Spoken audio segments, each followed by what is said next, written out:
Merhabalar, kanalıma hoş geldiniz sevgili dostlar. Bu hırkayı benimle birlikte örmek isterseniz şayet videonun devamını izlemeniz yeterli olacak.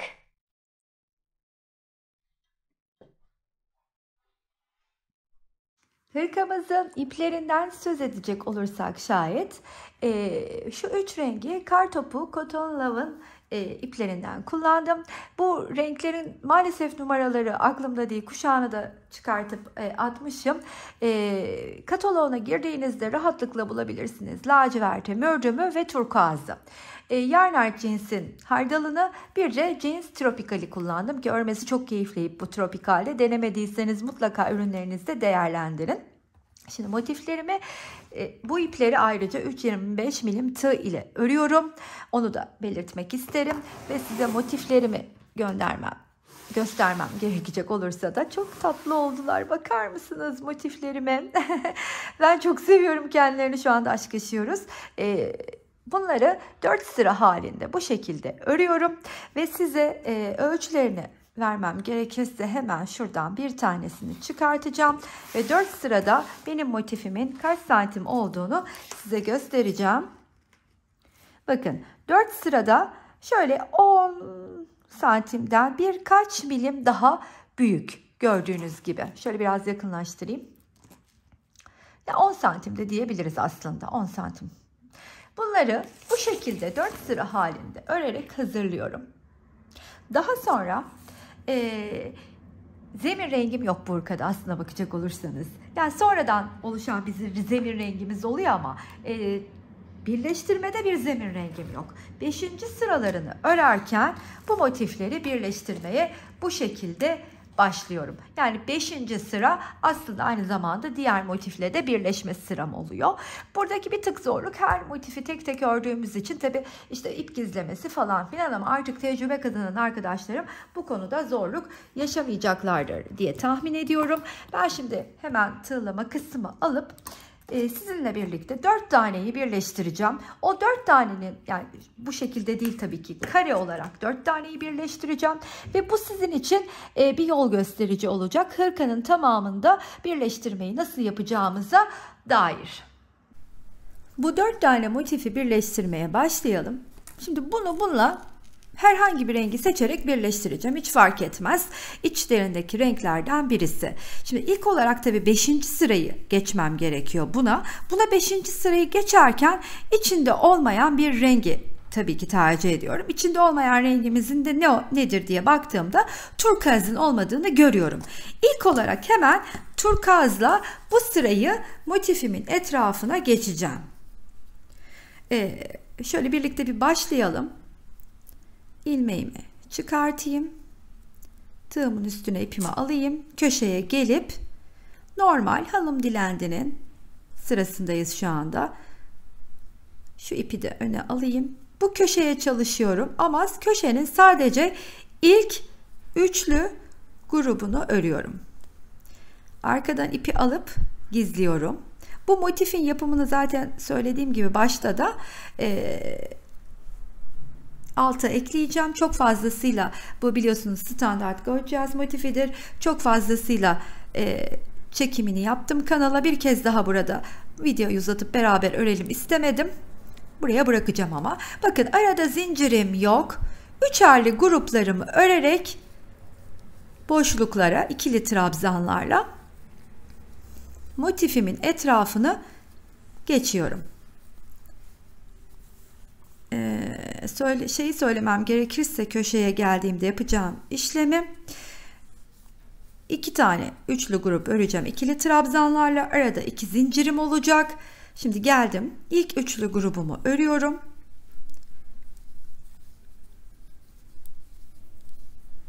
İki zincirimi çektim. Diğer üçlü grubumu da ördüm. Aynen bu mantıkla bütün motifimin etrafını geçeceğim. Sona doğru yaklaştım. Orayı beraberce örelim istedim. Böylelikle motifin 5. sırasını da tamamlıyorum. Geldim buraya. İlk üçlüyü örmüştüm. Diğer üçlüyü örüyorum hemen.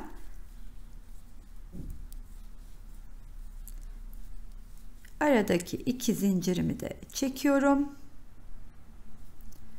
buranın tepesine batıp arasından geçiriyorum ve şöyle hızlıca çekip yukarıya doğru şunu sıkıştıracağım. Sonra ipimi keseceğim. İpi de aralardan üste biliyorsunuz bir ön bir arka yaparak güzelce gizliyorum. Burada göstereyim. Bakın nasıl yaptığımı da onu. Şimdi arkadan alıyorum. Şöyle yerleştirip şu da şuradan çıkmış. Onu da arkaya alayım. Bunu tekrardan arkaya, öne, arkaya,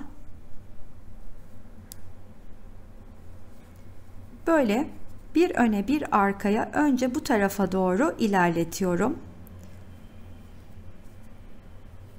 Sonra da tam tersi yönde tekrardan bir öne bir arkaya, bir öne bir, şunlar da şuradan çıktı, onları da düzeltirim ben sonra. Alıyorum ve ipimi de böylece gizliyorum. Şimdi ilk motifin etrafını geçtiğime göre eliniz şöyle ördükten sonra hemen el ütüsü dediğimiz şöyle ilmekleri, trabzanları yerine yerleştirip bakın işte dümdüz düşüyor motifimiz. Sıradaki bu rengi şimdi kaldırıp yanına ekleyeceğim.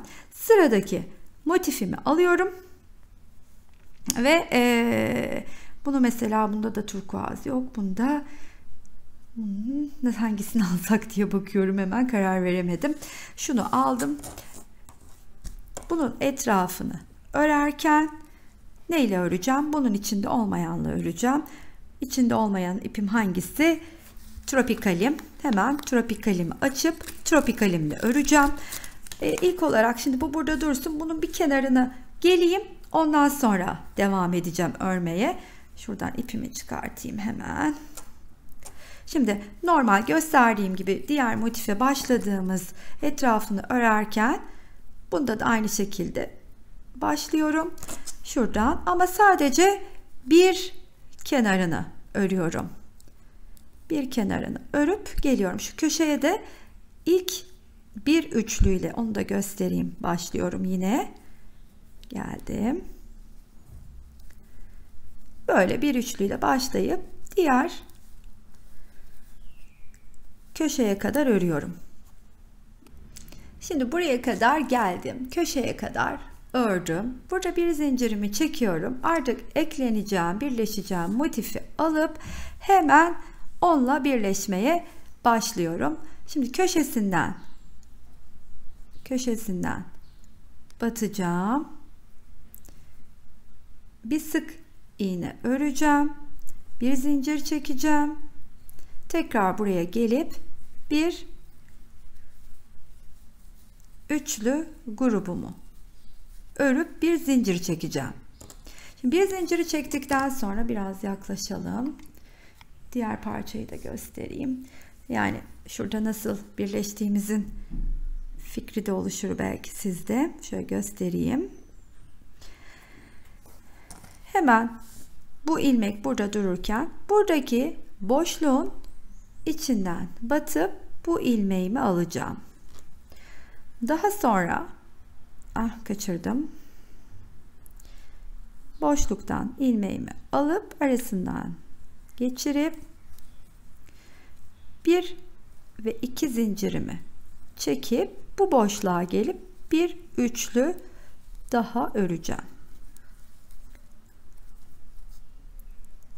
Sonra burada bir zincir çekeceğim.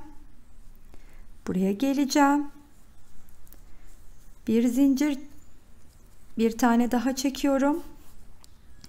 Hemen bakın aynen dolanarak örmeye devam ediyorum. Bu duruşu hoşuma gittiği için bu tekniği burada kullandım. Hiç fark etmez. Elinizin alışık olduğunu da kullanabilirsiniz. Bir zincir çektim, battım, aldım, bir kilitledim. Bir zincir daha, yani iki zincir daha çekiyorum. Sonra tekrar 3 tanemi örüyorum. Bir zincir çekip çıkıyorum. Buraya geliyorum. Batıyorum. Buradan da alıyorum. Bir kitle, bir zincir. Yani o kitlemek dediğimde aslında zincir çekmek. Onu 2 zincir çekmek olarak da düşünebilirsiniz. Bir zincir çektim, geldim. İlmeği buradan da aldım. Bir daha çektim 2 zincirimi. Şimdi buraya köşedeyim. 3 tane ikili trabzanımı ördüm. Bir zincirimi çektim. Burada çıkıp içinden dolandırmıyorum. Yani nedeni yok. Böyle hoşuma gittiği için buradan batıyorum. Bir sık iğne örüyorum. Bir zincir çekiyorum ve gelip köşenin içine bir üçlü daha örüyorum. Sonra bildiğimiz gibi motifin etrafını dolanacağım. 2 taneyi de böylelikle birbirine eklemiş oldum. Şöyle göstereyim. Bütün kenarlarını dolaştım. Son başladığım noktadayım. İlk başladığım noktadayım yani. Son da orada. 2 zincirimi çektim. Hemen arasından yine geçirdim. Şöyle ilmeğimi yükseltiyorum. Bu defa ipi arasından geçirerek kilitliyorum.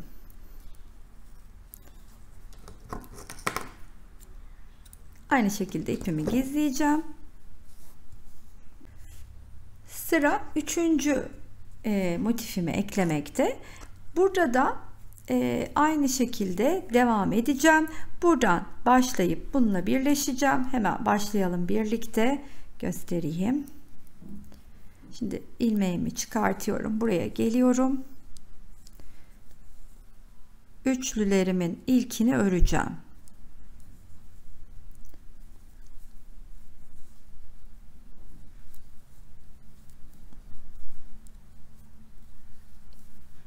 Daha sonra bir zincirimi çekiyorum.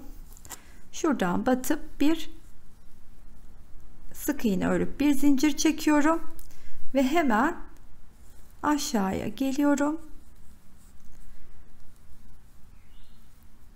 3 tane ikili trabzanımı örüp bir zincirimi çekiyorum. Hemen çıkıyorum buradan.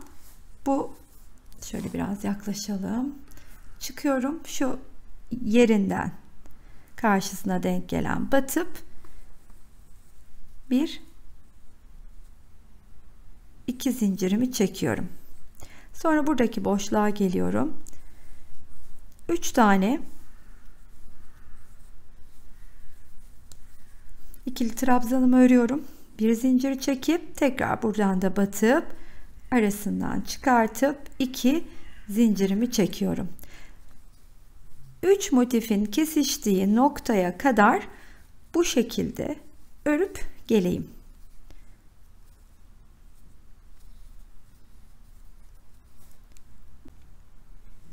Köşeye kadar geldim. Burada ilk üçlüyü ördüm. Köşemin içine bir zincir çektim. Şimdi hemen üstümdeki motifin, şu motifin köşesine arkadan batıp bir sık iğne örüyorum. Sonra bir zincir çekiyorum. Tığımın üstüne ipimi alıyorum ve gelip hemen bu köşeye diğer ikili trabzanlarla üçlü grubumu örüyorum. Daha sonra boşlukların içine aynı mantıkla örüp tamamlıyorum ve 4. motifi de nasıl ekleyeceğimizi beraberce görelim. 3 motifi böylelikle eklemiş oldum. Sıra 4.'yü eklemekte. Bunun için de hemen ilk olarak yine ilmeğimi çıkartıp motifin köşesine ilk olarak ilk üçlü grubumu ekliyorum. Örüyorum daha doğrusu. Sonra hemen yanındaki boşlukları doldururken de birleşmeye başlayacağız. Şimdi ilk üçlüyü ördüm ya, bir zinciri çekiyorum hemen. Bu motifimi alıp şöyle hemen arka yüzünden batıp bir sık iğne örüyorum. Sonra bir zincir çekiyorum. Bu köşenin içine diğer üçlü grubumu örüyorum.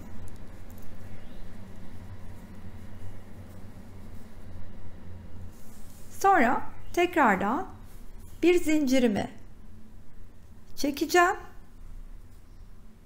ve hemen bu arkadan batıp arasından ilmeğimi geçiriyorum ve 2 zincir çekiyorum. Bildiğimiz teknikle karşılıklı birleşerek 4 motifin kesiştiği noktaya kadar geliyorum.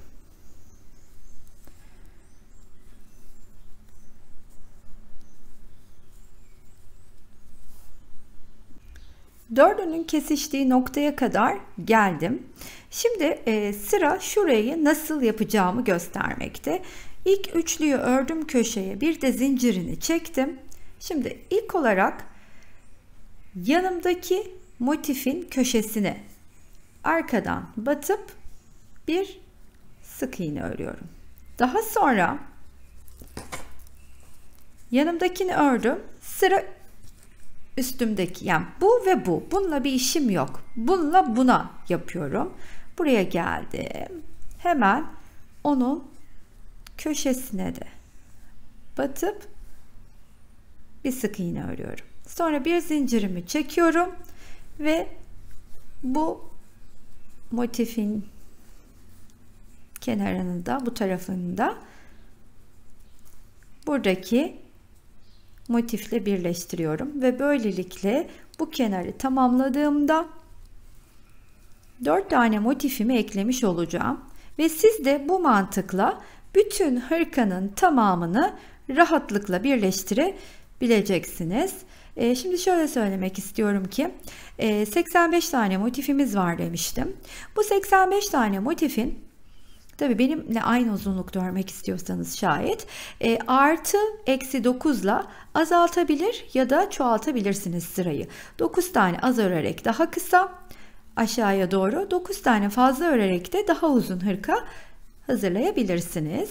Şimdi 85 motifli hırka yapıyorsak şayet benim gibi, arka için 7 çarpı 5 35 taneyi örüp birleştirip bu teknikle gelelim. Diğer parçaları ve etrafını nasıl öreceğimizi göstermek istiyorum. 8 çarpı 5 7 çarpı 5, yani 5 en 7 uzunluk olmak üzere 35 tane motifi, arka için sağa ve sola 16 artı 16 tane de 32 toplamda motifi. Buraya geldiğimi de göstereyim nasıl yapıyorum. Şimdi de şuraya geldim. Hemen yine arkadan battım.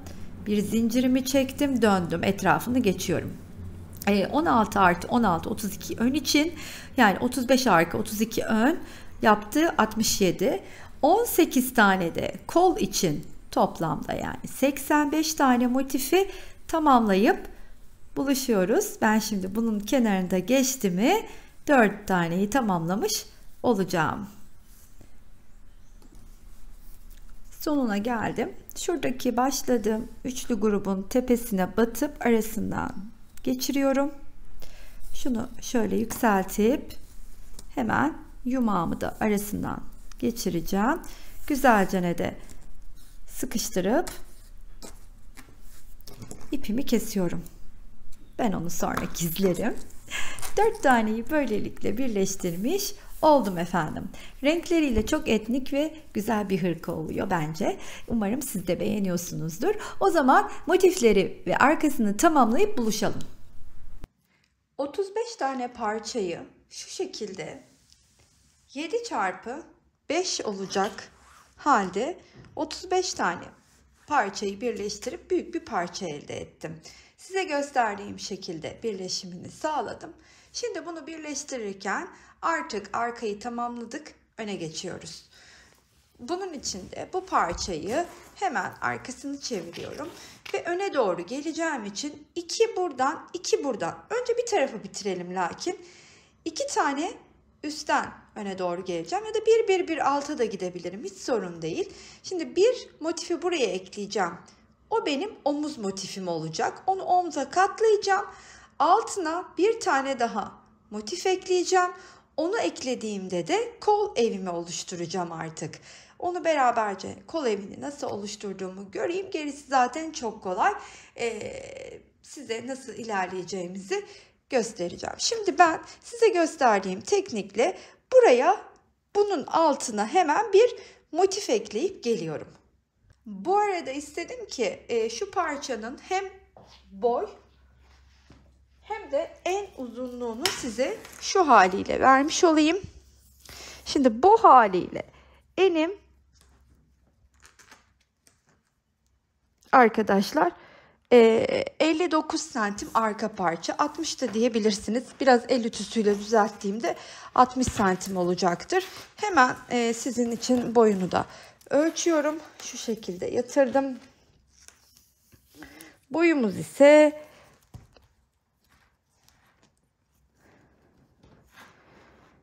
85 santim. 85 de boyumuz.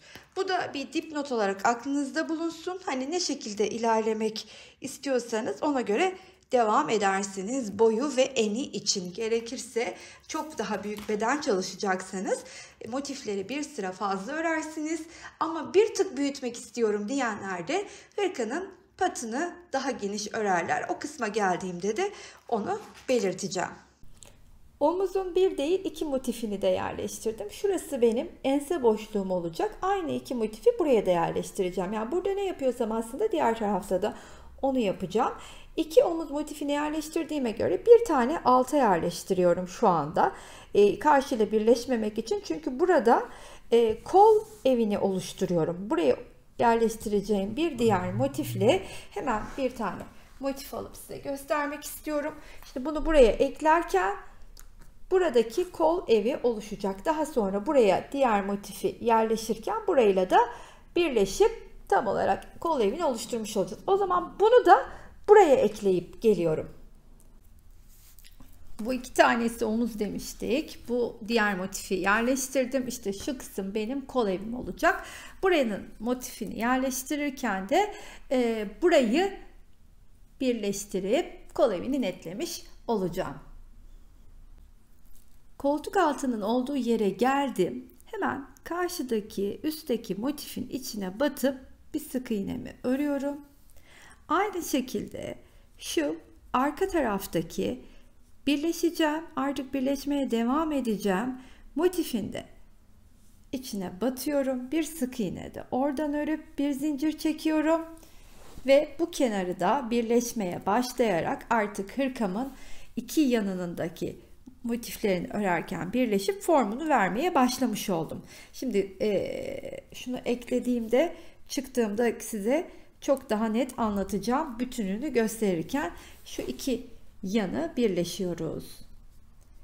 Hemen birleşip geleyim. Bu motifi yerleştirdik ve bakın kol evimizi gayet güzel bir şekilde oluşturmuş olduk. Şimdi bunları tek tek yine bu sıradakini bu tarafla birleşerek, yani hırka formunu vermeyi bilen arkadaşım artık nasıl yol alacağını biliyor. Şayet ilk kez burada denk geldiğim bir arkadaşım varsa, hani o ilk başlangıç videonuz bu değildir diyorum. İlk olarak sayfamda, YouTube kanalımdaki ilk videolara, yeni başlayanlar için hırka videoları, işte ip koparmadan hırka videolarını bir izleyip en önce de aslında hırkalarda beden oturtmayı izleyip ondan sonra hani mesela bu videoya gelmelerini öneririm. Bu şimdi daha ziyade bir tık daha hırka örmüş fikir sahibi olan arkadaşlarım için düşünebilirsiniz. Şimdi buradan da iki sıra halinde burayı buraya tutturarak, yanında buna tutturarak devam edeceğim. Kol evimi oluşturacağım. Aynı şeyi diğer tarafta da yapacağım. Sonra kol evine geldiğimde de 9 motif bu tarafa, 9 motif diğer tarafa, 3 taneyi alt alta, birini buradan, işte birini buna, birini buna, birini yanına, birini buna diye de aşağı doğru uzayacağım. Yani kol evinde de göstereceğim herhangi bir detay, ayrıntı yok. Buralardan ilkini, mesela ilk motifi yerleştirirken şuradan tutturacağım. Olmadı hani biraz yol alalım, zorlanacak gibi bir durum olursa, ben örerken hissedersem size mutlaka orayı paylaşırım ama oldukça kolay. Gösterdiğim şekilde motifleri ekleyerek hırkamın, uzunca bir hırkamın formunu vermeye başladım aslında. Büyük bir çoğunluğu da ortaya çıktı gördüğünüz gibi. Aynı size gösterdiğim şekilde ilerleyerek her iki tarafında kol evini oluşturdum. Yani iki tarafını da ekledim hırkanın. Şimdi bu hırkanın etrafını nasıl öreceğiz kısmına geldi sıra. Beraberce etrafının örümüne geçelim. İçindeki renklerden birini siz seçebilirsiniz. Ben zemin olarak, aslında zemini yok da patını ve kol çevresini örmek için bu rengi seçtim. Daha hakim olarak gözükecek renk de elbette bu olacak. Siz de tabii istediğiniz şekilde içindeki renklerden birini tercih edebilir ya da bambaşka bir renkle de yakışacağını düşündüğünüz dış renklerden birini de kullanmadığınız bir rengi de tercih edebilirsiniz. Şimdi hırkanın eteğindeki köşelerden birinden başlıyorum. Bir köşesinin içine ilk çalışarak başlayacağım. Asıl problem değil, asıl göstermem gereken ensedeki toparlamayı nasıl yapacağımız. Şimdi buralar aslında hep bildiğimiz teknikler ama bir kere daha beraberce geçelim istedim. Üçlü gruplar halinde ikili trabzanlarla oluşturacağım bir pat örmeyi planlıyorum. Tığımı ipi doladım. Tabii ki siz dilediğiniz gibi geçebilirsiniz çevresine. Köşenin içine ilk üçlü grubumu yapacağım. Yani ilkini yapacağım. Dönüşte diğer üçlüyü tamamlamayı planlıyorum. Evet, şimdi diğer üçlümü de yaptım. Ve boşlukların içine de arada zincir çekmeden üçlü grupları örüyorum. Her bir boşluğun içine. Buradaki işlemim hep aynı. Sadece şu iki motifin kesiştiği yerde nasıl bir geçiş yapacağım onu göstermek istiyorum size. İki motifin kesiştiği noktaya geldim. Şimdi burada dilerseniz siz burayı örerken eliniz çok kasıyor, etrafını kastırıyorsanız eğer bir üçlüyü bu köşenin içine, bir üçlüyü de bu köşenin içine yaparak ilerleyebilirsiniz. Ama burada da dikkat etmeniz gereken bir şey var ki eğer toplamayı başaramazsanız bir marullanma yapabilir. Yani bunu örerken tespit etmelisiniz. Ben şimdi bir tane buraya, bir tane bu ikisinin kesiştiği orta noktaya, bir tane de bu köşenin içine örüp buranın üçlüsünü bu şekilde geçeceğim. Yani şöyle göstermem gerekirse buraya bir, ortaya bir de buraya ördüm. Ve tekrardan buraya gelip diğer üçlü grubumu örüyorum. Diğer boşluğa da hep aynı şekilde devam ediyorum. Buraya geldiğimde de yine aynı işlemi yapacağım. Şimdi bu geçişi de beraber yapalım istedim. Açık renk daha rahat görülür. Şimdi bir buraya bakın. Bir buraya, bir buraya, buraya, bir de buraya. Şimdi hemen birlikte örelim, daha rahat görürüz. Bir buraya. Bir, ikisinin birleştiği noktaya, bir de buradaki köşeye. Tekrardan sonra buradaki boşluğa gelip üçlümü örüyorum. Şimdi ensedeki boşluğa kadar bu şekilde örerek ilerleyelim. Orada nasıl bir işlem yapacağız beraberce görelim. Tam olarak ensedeki toparlanma noktasına geldim. Şu bakın, tam ense köşesindeyim. Şimdi ne buraya ne buraya batacağım. Doğrudan şu ortaya bir üçlü grup öreceğim. Buraya örüyorum. Üçlü grubumu. Sonra burayı atladığım gibi burayı da atlayıp doğrudan buraya çalışıyorum. Diğer köşeye kadar orada da aynı işlemi yapacağım. Oraya geleyim. Diğer köşeye de geldik. Şimdi orada da ne yapıyorduk? Bunu atlayacağız. Bu köşeyi de atlayacağız. Tam orta olan bunun içine üçlümü çalışıyorum. İkili trabzanlarla.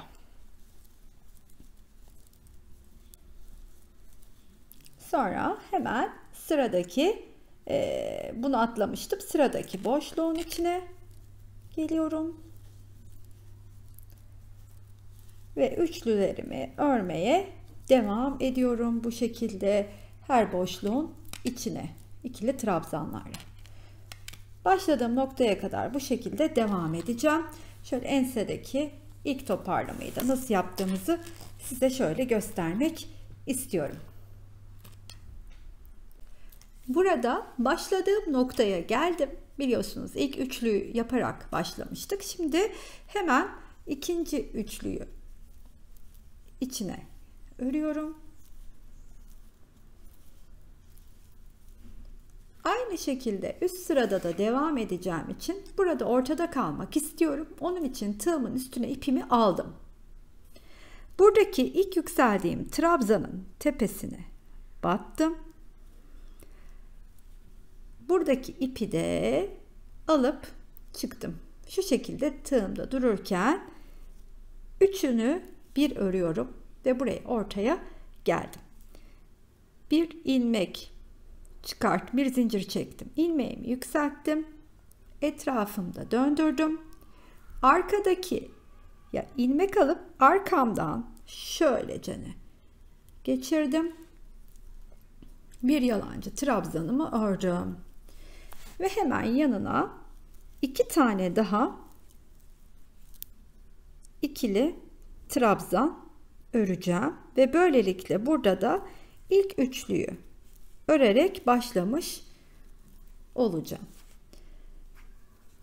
Yine hiç arada zincir çekmeden diğer boşluğa geldim ve üçlü gruplarımı örmeye devam edeceğim her boşluğun içine. Ta ki yine enseye kadar. Enseye geldiğimizde bir toparlamamız daha var. İkinci sıradaki toparlamamızda.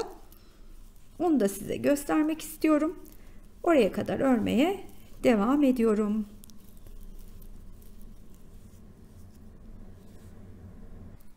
Ensenin ikinci sırasına geldik. Şurada bir toparlama yapmıştık biliyorsunuz. Şimdi ikinci sırayı örerken de şöyle bir toparlama yapacağız.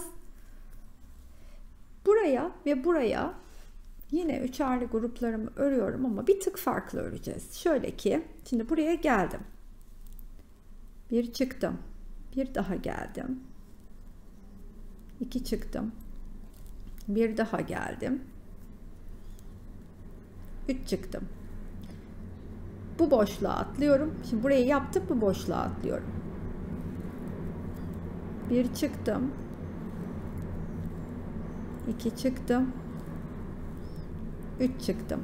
Tığımda biriktirmiş olduğum bütün ilmekleri tek seferde topluyorum. Bir zincir çekiyorum ve buradaki boşluğun içine üçlümü örüyorum. Diğer köşeye gelene kadar. Şöyle göstereyim toplamayı buradaki. Diğer köşeye geldim.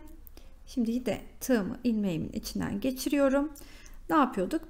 Bir üçlü badem buraya, bir üçlü badem buraya, hepsini bir topluyorduk. Şimdi ilk olarak buraya yapalım.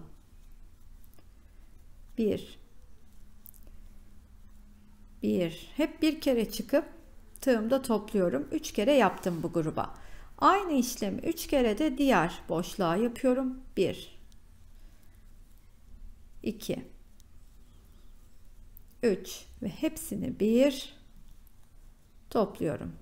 Bir zincir çekip sıradaki boşluklara üçlü gruplarımı örmeye devam ediyorum. Bütün boşlukların içine bu şekilde örüp başladığım noktaya gelince oradaki yukarı çıkışı göstereyim size. Tahminim 3 sırada tamamlayacağım hırkamın patını. İkinci turunda başlangıçtaki noktasına geldim. O boşluğun içine gene battım. Yine aslında aynı şeyi yapacağım ama bir kez daha birlikte görelim istedim. Ördükten sonra yine ortada kalmak istediğim için tığımın üstüne ipimi aldım. İlk trabzanın tepesine battım. İlmek çıkarttıktan sonra üçünü bir topladım. Bir zincir çektim, yükseldim. Etrafında döndürdüm. Hemen arkasından geçirip bir yalancı trabzanımı oluşturdum. Yanına 2 tane daha ikili trabzanımı oluşturduktan sonra yine boşluklarımın içine 3 tane ikili trabzan örerek devam ediyorum. Şimdi ense boşluğuna geldiğimizde yeniden orayı nasıl geçtiğimizi beraberce görelim. Ensenin 3. turunda birlikteyiz şu anda. Tam olarak ensedeyiz. Burada da yapacağımız işlem yine şurada görmüş olduğunuz boşluk ve buradaki boşluklara bir öncekinde yaptığımın aynısını yapacağım.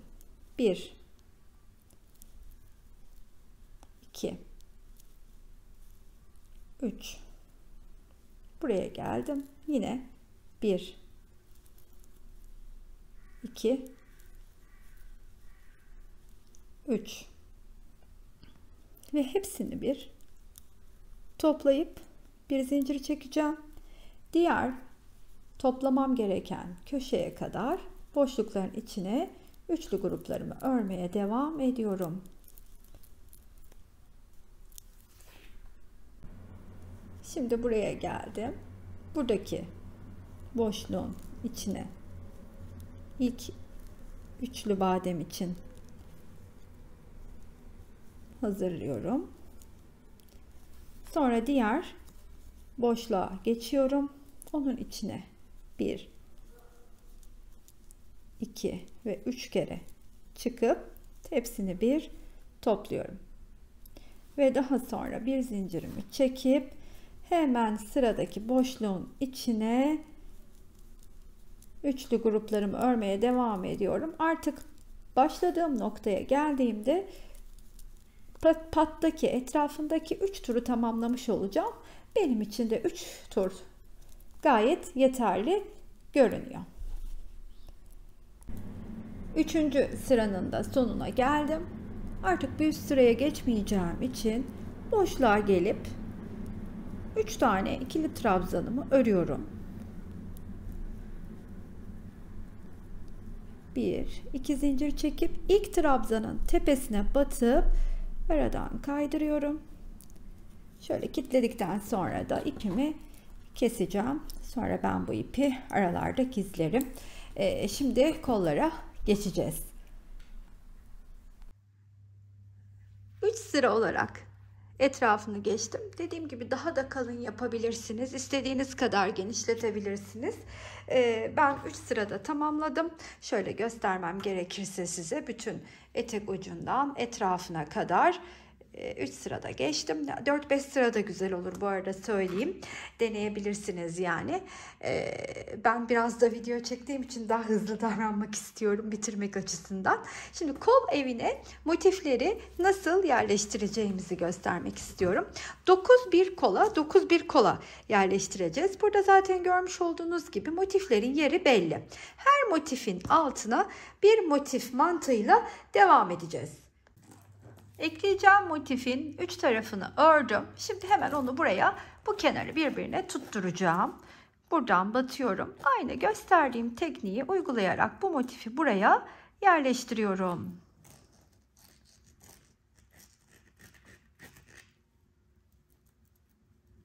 Bir zincir. Hop, böyle buradan çekip sonuna kadar aynı mantıkla devam edip bu motifi buraya eklemiş olacağım. Sonra yine üç kenarını ördüğüm diğer motifi getireceğim. Bunun yanına ekleyeceğim. Bir diğerini de öbür tarafa derken kolun ilk 3 motifini yerleştirmiş olacağız. İlk motifi eklemeye devam ederken tam olarak şu koltuk altına geldiğimde şuradaki şu kesiştikleri noktaya, şurasına, sarının içine batıyorum. Arasından geçirip bir zincir çekip ilk motifimi böylelikle eklemiş oldum. Bakın, kol evine. Şimdi sıra yanına bir diğerini eklemekte. Biraz evvel sırada yanına ekleyeceğim motifin de iki tarafını demiştim ama üç tarafını demiştim ama iki tarafını öreceğim. Çünkü Bunu ve bunu kola eklemeye devam ediyorum. Hemen bir tanesini eklemiştim. Onun yanına bunu ekleyeceğim için iki kenarının boş olması gerekiyor. Aynı şekilde ekleyeceğim motifin kenarından batıp bir sık iğnemi örüyorum. Tekrardan karşılıklı. Aynı size dörtlü gruptaki aslında göstermiş olduğum birleştirme tekniğiyle burada da aynısını uygulayacağım. Birleşmeye devam ediyorum başta gösterdiğim gibi. İlk 3 motifi kol evine yerleşirken ikisini yerleştirdim. Üçüncü de sırada. Şimdi ilkini ördüğümde 3 kenarını örüp geldim. Dördüncüyü örerken birleştim. Diğerinde 2 kenarını örüp geldim. 2 kenarı birleştim. Şimdi de tek kenarını örüp geldim. Çünkü hem buraya hem buraya hem buraya yani bir mavi. Bir buraya bir de buraya eklenmem gerekiyor ki kol şeklini vereyim. Şimdi burada üçlüyü ördüm, köşeye bir zincir çektim. Mavinin köşesinden batıp sık iğnemi örüyorum. Bütün kenarları, boşta kalan kenarları kol evindeki motiflere birleştiriyorum. Hemen bunu da alayım. Buradan geçireyim. Bir zincir çekeyim. Buraya geldim. Buraya kadar hemen birleşeyim. Şurada nasıl toplayacağımı da göstereyim. Buradaki motiflerin kesiştiği noktaya geldim. Şimdi ilk olarak hemen şu yanımdaki motifin içine batıyorum. Köşesine bir sık iğne örüyorum. Sonra da tam olarak üstümde kalan şunun içine batıp bir sık iğne örüyorum. Bir zincir çekiyorum. Tekrardan buraya geliyorum ve üst kenarı birleştirmeye devam edeceğim. Bu kenarı üstte. Bu motifi buraya yerleştirdiğimde ilk üçünü tamamlamış olacağım. Buradaki işlemi biliyoruz zaten.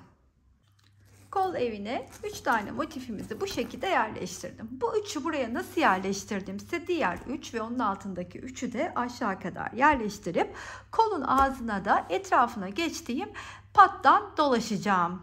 O zaman kolu tamamlayıp geleyim, kol ağzının patını beraberce örelim. Hırkamın her iki kol evine de size gösterdiğim gibi motiflerimi yerleştirdim.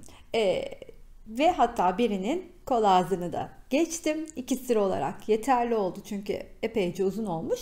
Benim üstüme göre gayet 2 sırayla güzel oldu. Şimdi o 2 sırayı kol ağzına nasıl ördüğümü size gösterip hırkanın finalini beraberce yapabiliriz. Diğer kolda şöyle göstermek isterim ki hırkanın etrafını geçerken biliyorsunuz şu köşelere, şurada daha iyi anlaşılacak, şu köşelere bir, ortaya bir, buraya bir yapıp geçmiştim. Şimdi kol ağzında ben bir miktar esneme, böyle genişlik istediğim için onu köşelerde şurada farklı bir teknikle çalıştım. Onu göstermek için özellikle yapıyorum. Yoksa diyebilirdim hani kol, hırkanın etrafıyla kol aynı diye. Hemen şimdi zemin rengimi, ana rengimi yani lacı benim ana rengim oldu. Hemen alıp ondan bir ilmek çıkartıyorum. Tığımın üstüne de ipimi alıyorum. Şu köşeden başlıyorum. Bakın köşeden başlıyorum. Üçlüyü örüyorum. Bir tane üçlü örüyorum bu köşeye. İşte hırkanın etrafında burada böyle yapmamıştık biliyorsunuz. Eli kasan arkadaşlarıma söylediğim teknik de buydu. Dilerseniz siz kol etrafı, hırka etrafında da bunu uygulayabilirsiniz. Şimdi buraya da geleceğim.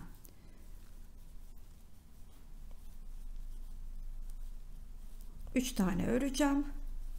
Bundan sonra da her boşluğun içine bu şekilde kol ağzında da 3 tane örüp tamamlayacağım. Bir üst sıraya birlikte çıkalım. İlk turu tamamladım. Üste çıkarken de şöyle yapıyorum dostlar. Hemen buradaki trabzanın tepesine batıp aradan ilmek çıkartıyorum ve bir sık iğne örerek burada ortaya düşüyorum. Sonra yukarı doğru yükseliyorum, etrafında döndürüyorum, arkasından da geçirip bir yalancı trabzanı örüp boşluğun içine diğer 2 tane de ikili trabzanımı örüyorum ve her boşluğun içine yine aynı üçlü gruplarla ikinci sırayı, yani benim için son sırayı da tamamlıyorum. Siz bu sırada tabii ki dilediğiniz gibi de uzun örebilirsiniz kolları. Tamamlayıp geleyim. Yine en sevdiğimiz kısım, finale geldik. Hırkayı dilim döndüğünce her aşamasını göstererek size anlatmaya çalıştım. Umarım yeteri kadar anlaşılır olmuştur. Şimdi iplerin kodlarını size vermek istiyorum. Belki bu renkleri beğenip yapmak istersiniz ki ben aşırı beğendim. Onun için size de söylemek istedim. Lacivert ve mürdümü Kartopu Cotton Love ile kullandım. Lacivertin kodu hemen o burada, bir saniye. Lacivert K630 lacivert. Maviyi de, pardon, turkuazı da kartopu kullandım. 3 tane Kartopu Cotton Love var burada. Kartopu Cotton Love şu görmüş olduğunuz ip. Tekrardan laciyi söylersek 630, turkuaz 512, mürdümü de 727 efendim. Diğer hardal olan 84 Yarn Art Jeans 84 ve şurada görmüş olduğunuz renk geçişli ipte tropikal ipimiz, Yarn Art Jeans'in tropikali, onun da kodu 612. Laciden 2,5 adet kullandım. Diğerlerinden de 150'şer gram. Diğer iplerden 150'şer gram. Laciden 250 gram kullandım. Bu da bilginize. Bu hırka hangi bedene olur Damla derseniz 36'dan 42'ye kadar çok rahatlıkla uyum sağlar. Büyütmek için motifleri bir sıra daha büyük örmeniz yeterlidir efendim. Buraya kadar izleyen herkese çok teşekkür ederim. Eğer Damla olmuş, beğendim diyorsanız bir kalbinizi bırakmayı unutmayınız.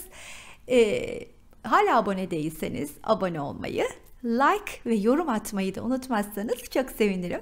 Sıradaki videolarda görüşmek üzere. Hoşça kalın arkadaşlar.